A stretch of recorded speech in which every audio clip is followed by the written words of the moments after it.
ओम शांति। अॼु मिले तारीख़ 26/7/2025। सच मीठा मीठा वार्तालाप चवंदा मीठे मीठे ॿार।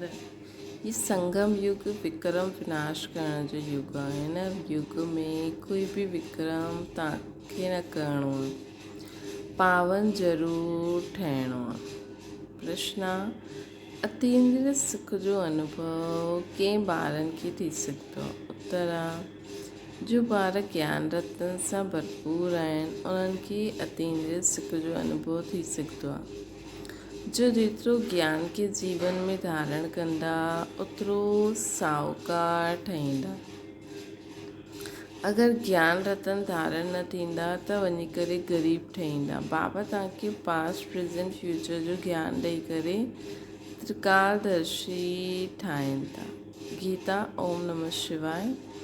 Om Shanti. Past so present हले थो। जो 5000 साल पहिरियों थियो हुयो उहो हाणे प्रेज़ेंट हले थो। इहे जो प्रेज़ेंट आहे इहे पोइ पास्ट थी वेंदो। इहे गायन कंदा आहिनि न पास्ट जो।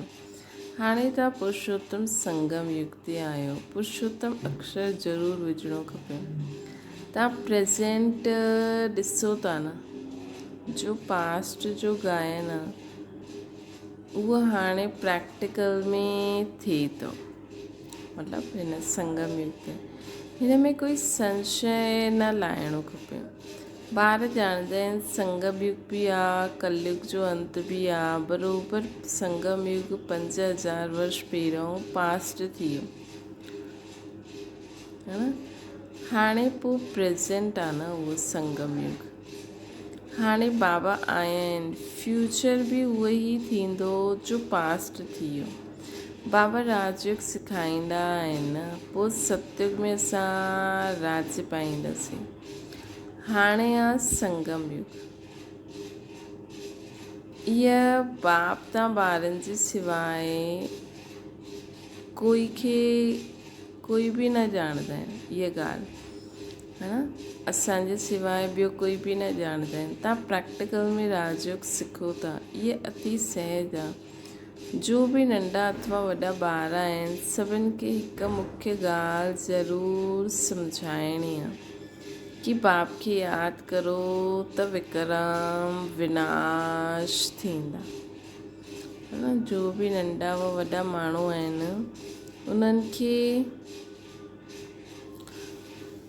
हिकु मुख्य ॻाल्हि ज़रूरु सम्झाइणी आहे कि निराकार रूप में परमात्मा खे यादि करो त तव्हांजा विक्रम विनाश थींदा। जबकि विक्रम विनाश थियण जो समय आहे त अहिड़ो केरु हूंदो जो विक्रम कंदो, परंतु माया विक्रम कराए ॾींदी आहे। सम्झंदा आहिनि चमाट लॻी हुई, असांखां इहा कड़ी भूल थी हुई। जबकि बाबा खे सॾु कंदा आहिनि कि हे पतित पावन अचो। हाणे बाबा आया आहिनि पावन ठाहिण, त पावन थियणो खपे न है न। ईश्वर जो ठही करे पोइ पतित न ठहिणो खपे। ईश्वर जो ठही करे पोइ असांखे पतित न ठहिणो आहे। सतयुग में सभु पवित्र हुया। ये भारत ई पावन हुयो न है न। सतयुग में सभु पावन हुया, पवित्र हुया। ये भारत ई पावन हुयो न। ॻाईंदा बि आहिनि वाइसलेस वर्ड ऐं विशेस वर्ड। ये संपूर्ण निर्विकारी, असां विकारी। छोजी असां विकार में वेंदा आहियूं न। विकार नाम ई आहे विशेस जो। पते थी सॾु कंदा आहिनि अची करे पावन ठाहियो। क्रोधी न सॾु कंदा।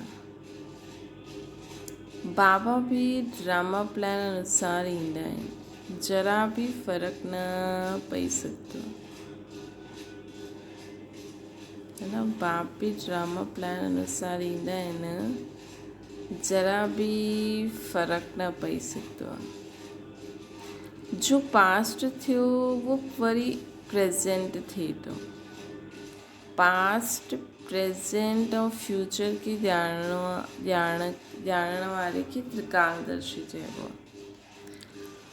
ये याद रखिणो पए। ये ॾाढी महिनत जी ॻाल्हि आहे। घड़ी घड़ी भुलिजी वेंदा आहिनि। न त तव्हां ॿारनि खे केतिरो अतींद्रिय सुख रहणो खपे। तव्हां हिते अविनाशी ज्ञान धन सां ॾाढो साहूकार ठहींदा आहियो। जेतिरो जंहिंजी धारणा थींदी उहो ॾाढो साहूकार ठहींदो न, परंतु नई दुनिया जे लाइ हिते न मिलंदो पैसो।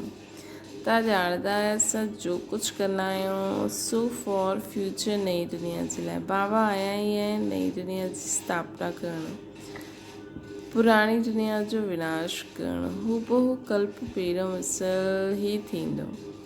तव्हां ॿार बि ॾिसंदव, नेचुरल क्लैमिटीज़ बि थियणियूं आहिनि। अर्थक्वेक थियो ऐं ख़तमु। भारत में केतिरा अर्थक्वेक थींदा आहिनि। असां त चईंदा आहियूं इहो त थियणो ई आहे, है न। कल्प पहिरियों बि थियो हुयो, तॾहिं त चईंदा आहियूं सोने जी द्वारिका हेठि हली वई।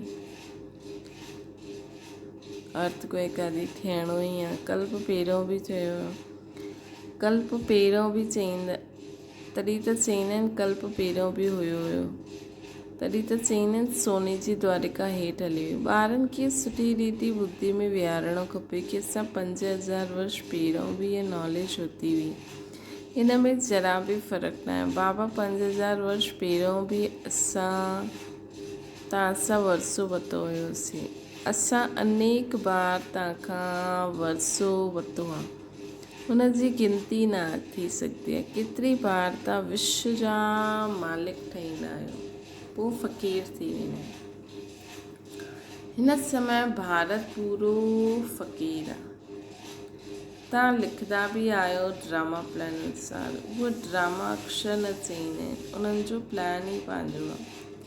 तव्हां चईंदा आहियो ड्रामा जे प्लान अनुसार असां वरी खां स्थापना करूं था। तव्हां चईंदा आहियो ड्रामा जे प्लान अनुसार असां वरी खां स्थापना करूं था न। 5000 वर्ष पहिरियों मुआफ़िक़। तव्हां चईंदा ड्रामा प्लान अनुसार असां वरी खां स्थापना करूं था 5000 वर्ष पहिरियों मुआफ़िक़। कल्प पहिरियों जो कर्तव्य कयो हुयो सो हाणे बि श्रीमत द्वारा कंदा आहियूं। श्रीमत द्वारा ई शक्ति वठंदा आहियूं। बाबा खां श्रीमत द्वारा ई शक्ति वठंदा आहियूं।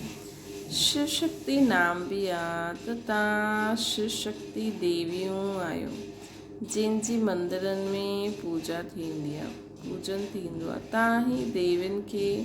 तव्हां ही देवियूं आहियो जो विश्व ते राज्य पाईंदियूं आहिनि। जगदम्बा खे ॾिसो केतिरी पूजा आहे।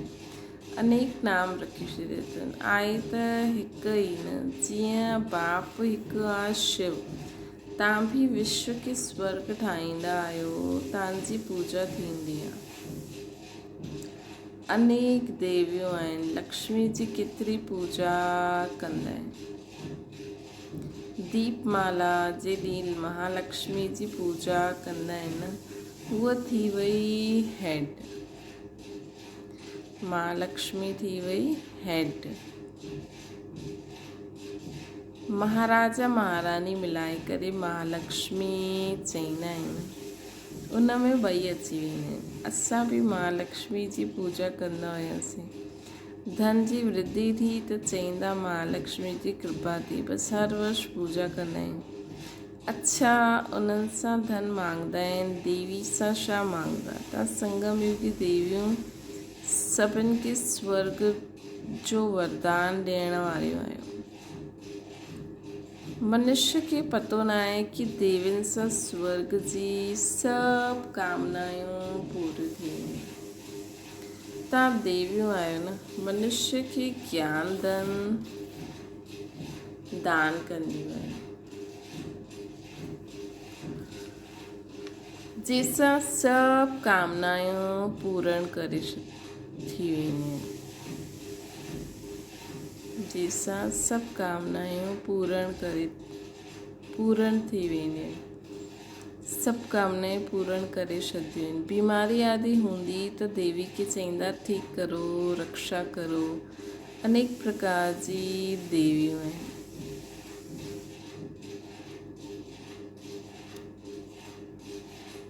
त तव्हां संगम युग जी शिव शक्तियूं देवियूं आहियो। तव्हां ही स्वर्ग जो वरदान ॾींदा आहिनि। बाबा बि ॾींदा आहिनि, ॿार बि ॾींदा आहिनि। महालक्ष्मी ॾेखारींदा आहिनि, नारायण खे गुप्त करे छॾींदा आहिनि। बाप त ॿारनि जो केतिरो प्रभाव वधाईंदा आहिनि। देवियूं 21 जन्मनि जे लाइ सुख जी सभु कामनायूं पूरी कंदियूं आहिनि। लक्ष्मी खां धन मांगदा आहिनि। धन जे लाइ बि मनुष्य सुठो धंधो आदि कंदो आहे, ताकी त बाबा अची करे सॼे विश्व जो मालिक ठाहींदा आहिनि, अथाह धन ॾींदा आहिनि। श्री लक्ष्मी नारायण विश्व जा मालिक हुया, हाणे त कंगाल आहिनि। तव्हां ॿार ॼाणंदा आहियो राजे कई, पोइ कीअं धीरे धीरे उतरती कला थींदी आहे। पुनर्जन्म वठंदे वठंदे कला कम थींदी थींदे हाणे ॾिसो कहिड़ी हालति थी वई आहे न। हीअ बि नई ॻाल्हि आहे। हर 5000 वर्ष पोइ चक्र फिरंदो ई रहंदो आहे। हाणे भारत केतिरो कंगाल आहे न। असां पुनर्जन्म वते वते राजे गवाई छॾी। हाणे भारत ॾिसो केतिरो कंगाल आहे। रावण राज्य आहे न, केतिरो उच्च नंबर 1 हुयो, हाणे लास्ट नंबर आहे। लास्ट में न अचे त नंबर 1 में कीअं वञे? हिसाब आहे न।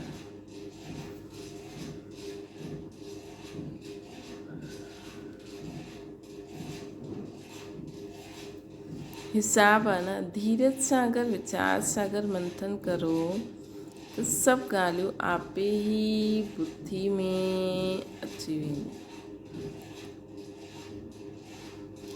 धीरज सां अगरि वीचार सां अगरि मंथन करो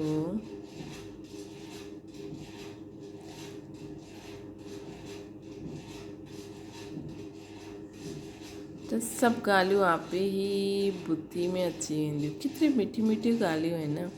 हाणे तव्हां सॼी सृष्टि चक्कर खे ॼाणे विया आहियो।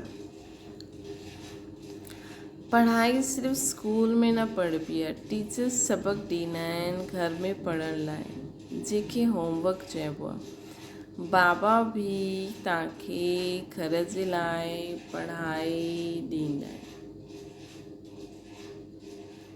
बाबा बि असांखे घर जे लाइ पढ़ाई ॾींदा आहिनि। छा पढ़ाई ॾींदा आहिनि? विचार सागर मंथन कर। ॾींहं में भल धंधो आदि बि करो, श्री निर्वाह अर्थ जो कर्म करिणो आहे। अमृत वेलो त सभिनि खे फुर्सत रहंदी आहे। सवेरे सवेरे 2-3 बजे जो टाइम सुठो हूंदो आहे। उन समय उथी करे बाप खे प्यार सां यादि करो। बाक़ी हिन विकारनि तव्हांखे आदि मध्य अंत दुखी कयो आहे। रावण खे जलाईंदा आहिनि, परंतु हिन जो अर्थ कुझु बि न ॼाणंदा आहिनि कि रावण खे छो जलाईंदा आहिनि।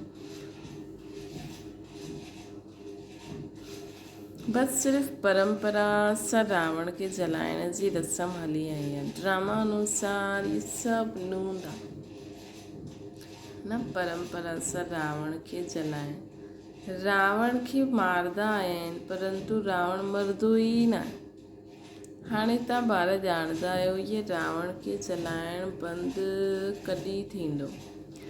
तव्हां हाणे सची सची सत्यनारायण जी कथा ॿुधंदा आहियो। तव्हां ॼाणंदा आहियो असांखे हाणे बाबा सां वरसो मिलंदो आहे। बाबा खे न ॼाणण जे कारण ई सभु निधन जा थी विया आहिनि। बाबा जो भारत खे स्वर्ग ठाहींदा आहिनि, उन्हनि खे बि न ॼाणंदा आहिनि। इहे बि ड्रामा में नूंद आहे। सीढ़ी उतरंदे तमो प्रधान ठही तॾहिं त पोइ बाबा अचनि न, है न। सीढ़ी उतरंदे तमो प्रधान ठहनि तॾहिं त बाबा हिन सृष्टि ते अचनि।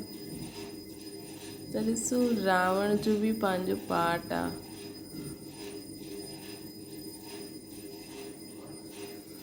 बाबा जो बि पार्ट आहे। मतिलबु रावण न अचे, तमो प्रधान न थियनि त पोइ बाबा कीअं अचे? परंतु पंहिंजे खे तमो प्रधान सम्झंदा थोरी आहिनि। बाबा चईंदा आहिनि हिन समय सॼो झाड़ जर्जड़ीभूत अवस्था खे पायल आहे।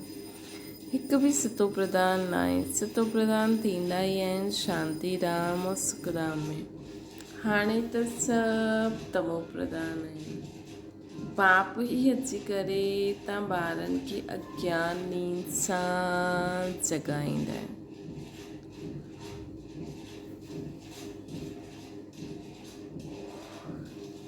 तव्हां पोइ ॿियनि खे जगाईंदा आहियो। जगदा ई रहंदा है न। जीअं मनुष्य मरदा आहिनि त उन्हनि जो दियो जलाईंदा आहिनि कि रोशनी में अचे। हाणे इहा घोर अंधियारो आहे। आत्माउनि सभु घर वापसि वञी न सघनि। बल दिलि थींदी आहे हिन दुख सां छुटूं, परंतु हिकु बि छुटी न सघंदो।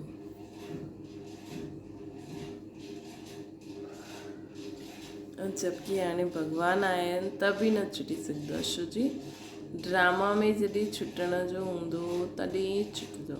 तेसि ताईं आत्माउनि खे लाइट माइट ॾींदा रहो। जंहिं ॿारनि खे पुरुषोत्तम संगम जी स्मृति रहंदी आहे हू ज्ञान रत्ननि जो दान करण बिना रही न सघंदा आहिनि। जीअं मनुष्य पुरुषोत्तम मास में ॾाढो दान पुण्य कंदो आहे न, ईअं पुरुषोत्तम संगम युग में तव्हां ज्ञान रत्ननि जो तव्हांखे दान करिणो आहे। इहे बि सम्झंदा आहियो स्वयं परम पिता परमात्मा पढ़ाइनि था। श्री कृष्ण जी ॻाल्हि न आहे।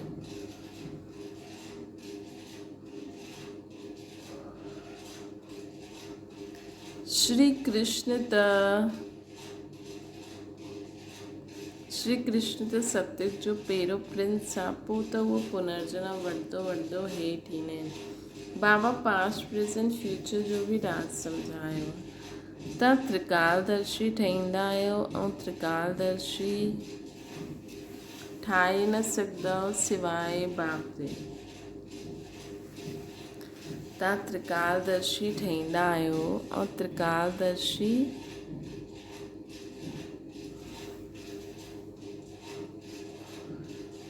ॿियो कोई बि न ठाहे सघंदो आहे बाबा जे सिवाय।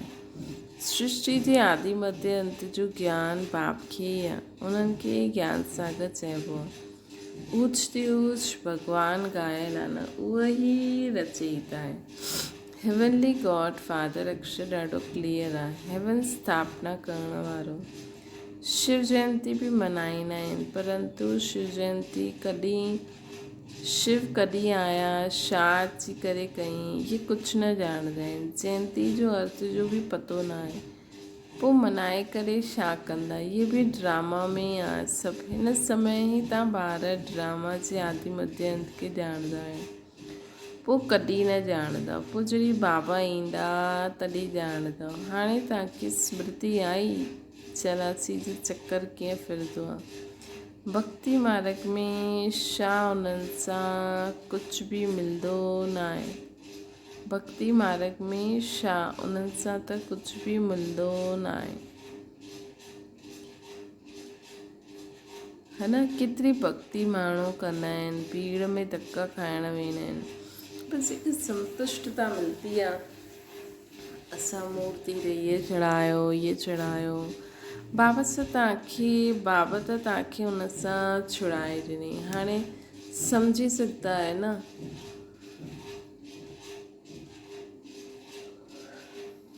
भक्ति में केॾी महिनत, टाइम वेस्ट, धन वेस्ट आहे, प्राप्ति नो। इन जे हिसाब सां हाणे त सम्झंदा आहियो न। कीअं असां ख़ुदि खे आत्मा सम्झी बाबा खे यादि कंदा आहियूं त उहो जो सुख, शांती, प्रेम, आनंद, पवित्रता, शक्तियूं जो मिलंदियूं आहिनि उहे थोरी भक्ति में मिलंदियूं आहिनि। त बाबा असांखे छुड़ाए ॾिनई न धक्का खाइण सां, त बाबा खे शुक्रिया करिणो खपे न।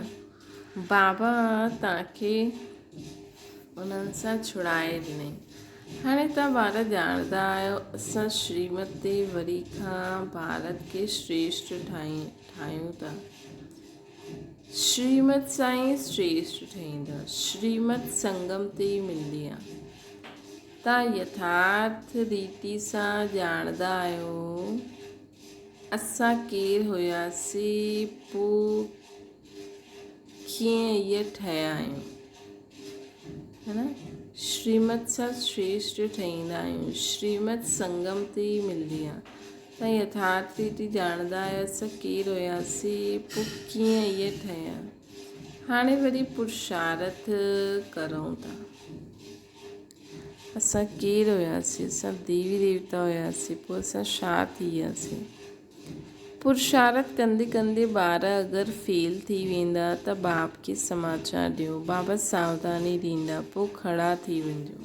मतिलबु अगरि किरी बि पिया त बाबा खे ॿुधायो, बाबा तव्हांखे सावधानी ॾींदो। ईअं न दिलि शिकस्त थी वेही रहो, कॾहिं बि फेलियर थी वेही न वञिणो आहे, पोइ बि खड़ो थी वञिणो आहे। दवाई करे वठो, सर्जन त वेठो आहे न। बाबा सम्झाईंदा आहिनि 5 मंज़िल सां किरियो त 2 या 2 मंज़िल सां किरण में फ़र्क़ु त आहे न।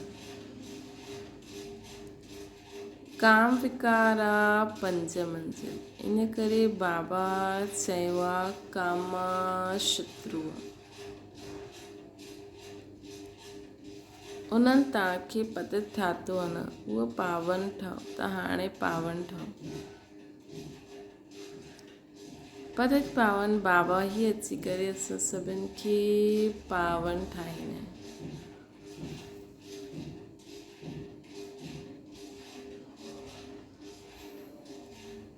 पतित पावन बाबा ई अची करे असांखे पावन ठाहींदा आहिनि। ज़रूरु संगम ते ई ईंदा न। कलयुग अंत ऐं सतयुग आदि जो इहे संगम आहे। त बाबा चवनि था भले किरी बि पिया हूंदो, कुझु ग़लति बि थी वियो हूंदो, पर बाबा सां छुपायो न, बाबा मदद करे वठंदा। ॿार ॼाणंदा आहिनि बाबा हाणे कलम लॻाइनि था, पोइ पूरो झाड़ हिते वधंदो, ब्राह्मणनि जो झाड़ वधंदो, पोइ सूर्यवंशी चंद्रवंशी में वञी करे असां सुख भोगंदासीं।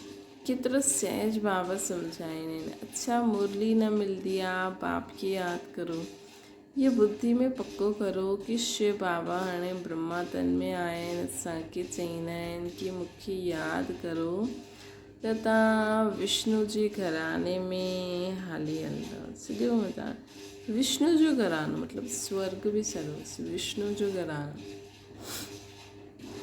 बाबा खे यादि करो त विष्णु जे घराने में अची वेंदो, मतिलबु उन्हनि जे घराने में अची वेंदो। ॾिसो कहिड़ी गारंटी बाबा ॾियनि था। पर ईअं न मुरली पढ़ो न, जंहिंखे मुरली न मिले उन जे लाइ बाबा चवनि था, है न। बाबा जी श्रीमत खे सुठो पकड़ो। तव्हांखे मुरली मिली सघंदी आहे, तव्हां वञी करे ॿुधी सघंदा आहियो, पढ़ी सघंदा आहियो, त बाबा हिन में मदद न कंदा। जंहिंखे न मिलंदी आहे वीचारो तड़पंदो आहे, उन जे लाइ बाबा चवनि था कि मूंखे यादि करो त तव्हां विष्णु जे घराने में अची वेंदव। सॼो मदार पुरुषार्थ ते आहे। कल्प कल्प जो पुरुषार्थ कयो, हू बहू उहो ई हलंदो। अधु कल्प देह अभिमानी ठहियो, हाणे बाबा चवनि था देही अभिमानी ठहिण जो पूरो पुरुषार्थ करो।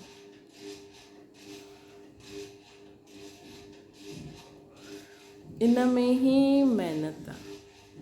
पुरुषार्थ सहज आहे न, मुख्य आहे ही पावन ठहिण जी ॻाल्हि। बाप खे भुलजणु इहा ॾाढी वॾी भूल आहे, है न। देह अभिमान में अची करे बसि ख़ुदि खे शरीर सम्झो ई न, ख़ुदि जो हमेशह लाइट जो शरीर सम्झो। मतिलबु शरीर आहे ई न, असांजो लाइट जो शरीर आहे। त बाबा असांखे चवनि था कि शिव बाबा खे अगरि तव्हांखे मुरली नथी मिले त शिव बाबा खे यादि करो त विष्णु जे घराने में हली ईंदो। सॼो मदार पुरुषार्थ ते आहे। कल्प कल्प जो पुरुषार्थ कयो, हू बहू उहो ई हलंदो रहंदो। अधु कल्प देह अभिमानी ठहियो, हाणे देही अभिमानी ठहिण जो पुरुषार्थ करो। इन्हनि में महिनत आहे। पढ़ाई त सहज आहे न, मुख्य आहे ही पावन ठहिण जी ॻाल्हि। मेन छा आहे कि असांखे पावन ठहिणो आहे, है न। बाबा खे भुलजणो इहा ॾाढी वॾी भूल आहे। त ख़ुदि खे हमेशह लाइट जे शरीर में सम्झो त बाबा खे भुलजंदासीं ई न। श्री लाइट जो शरीर त आत्मा ऐं बाबा बि यादि रहंदो। शरीर निर्वाह धंधो आदि भल करो 8 घंटा करो, बाक़ी 8 घंटा यादि में रहण जे लाइ पुरुषार्थ करो। इहा अवस्था जल्दी न ईंदी, अंत में जॾहिं अवस्था ईंदी तॾहिं विनाश थींदो। कर्मातीत अवस्था थी वई, पोइ त शरीर में ठहरी न सघंदासीं असां। कर्मातीत अवस्था वारी आत्मा शरीर में न ठहरी सघंदी आहे, छुटी वेंदो। छो जी आत्मा पवित्र थी वेंदी आहे न। जॾहिं नंबरवार कर्मातीत अवस्था थी वञे तॾहिं लड़ाई शुरू थी वेंदी। जॾहिं नंबरवार असांजी कर्मातीत अवस्था थी वेंदी न, तॾहिं लड़ाई शुरू थी वेंदी। त असांखे सदा बाप जी यादि में रही करे, अशरीरी पंजी स्थिति में रही करे कर्मातीत अवस्था के प्राप्त करणो आहे। कर्मातीत अवस्था जा जीते जी मुर्दो, तॾहिं रिहर्सल थींदी। हा, अञा तेसि ताईं त रिहर्सल थींदी वेंदी आहे। जॾहिं असांजी नंबरवार कर्मातीत अवस्था थी वेंदी तॾहिं लड़ाई लॻंदी ऐं तेसि ताईं रिहर्सल थींदी वेंदी। अच्छा मीठे मीठे सिके लटे ॿारनि प्रति माता पिता बाप दादा जो यादि प्यार ऐं गुड मॉर्निंग। रूहानी बाप जी असां सभिनि रूहानियुनि ॿारनि खे नमस्ते। असांजी बि रूहानी माता पिता बाप दादा खे यादि प्यार गुड मॉर्निंग ऐं नमस्ते। धारणा जे लाइ मुख्य सार, हिन पुरुषोत्तम मास में अविनाशी ज्ञान रत्ननि जो दान करणो आहे सभिनि खे। हिन पुरुषोत्तम मास में अविनाशी ज्ञान सदा यादि रहे, इहे संगम युग आहे त ज्ञान दान करणो ई आहे। अमृत वेलो उथी वीचार सागर मंथन करणो आहे। श्रीमती श्री निर्वात कंदे हुए बाबा जो होमवर्क ॾिनो आहे, उहो बि ज़रूरु करणो आहे। ॿियो आहे पुरुषार्थ में कॾहिं रुकावट अचे त बाबा खे समाचार ॾेई करे श्रीमत वठणी आहे। सर्जन खे सभु ॿुधाइणो आहे। विक्रम विनाश करण जे समय कोई विक्रम न करणो आहे। वरदान अखंड योग जी विधि द्वारा अखंड पूज्य ठहण वारा श्रेष्ठ महान आत्मा ठहो। अॼुकल्ह जो महान आत्मायूं कहलाईंदियूं आहिनि, उन्हनि जे नाम अखंडानंद आदि ठहींदा आहिनि, लेकिन हुननि में अखंड स्वरूप लेकिन सभिनि में अखंड स्वरूप त तव्हां आहियो। आनंद में बि सुख में बि, सिर्फ़ु संग दोष में न अचो। ॿिए जे अवगुण खे ॾिसंदे ॿुधंदे डोंट केयर करो त इहा विशेषता अखंड योगी ठही वेंदी है न। सिर्फ़ु बाबा जे संग में रहण सां ई इहे विशेषतायूं अखंड ठही वेंदियूं त तव्हां अखंड योगी थी वेंदा। जो अखंड योगी आहिनि उहे ई अखंड पूज्य ठहींदा आहिनि। त तव्हां अहिड़ी महान आत्माएं आहियो जो अॼुकल्ह स्वयं पूज्य स्वरूप में रहंदा आहियो। ऐं अॼुकल्ह असांजी पूजा मंदरनि में थींदी आहे। असांजे जड़ चित्रनि जो पूजन थींदो आहे। त एतिरा अखंड आहियूं असां न, की असांजी पूजा पूज्य बि अखंड ठहींदा आहिनि। अॼुकल्ह असां पूज्य स्वरूप, पोइ अॼुकल्ह असांजो स्वरूप जी पूजा थींदी आहे। स्लोगन आहे दिव्य बुद्धि ही रिफाइंड शक्ति जो आधार आहे। दिव्य बुद्धि ही रिफाइंड शक्ति जो दिव्य बुद्धि ही साइलेंस शक्ति जो आधार आहे। अव्यक्त इशारो, जो पंहिंजी सूक्ष्म शक्तियूं मन बुद्धि खे हैंडल करे सघंदो आहे उहो ॿिए खे हैंडल करे सघंदो। हिन करे स्व जे मथां कंट्रोलिंग पावर, रूलिंग पावर हुजे त इहे ई यथार्थ हैंडलिंग पावर थी वेंदी आहे। स्व जे मथां कंट्रोलिंग पावर ऐं रूलिंग पावर हुजे त यही यथार्थ हैंडलिंग पावर थी वेंदी आहे। चाहे अज्ञानी आत्माउनि खे सेवा द्वारा हैंडल करो, चाहे ब्राह्मण परिवार में स्नेह संपन्न संतुष्टा संपन्न व्यवहार करो, ॿिन्हिनि में सफल थी वेंदा।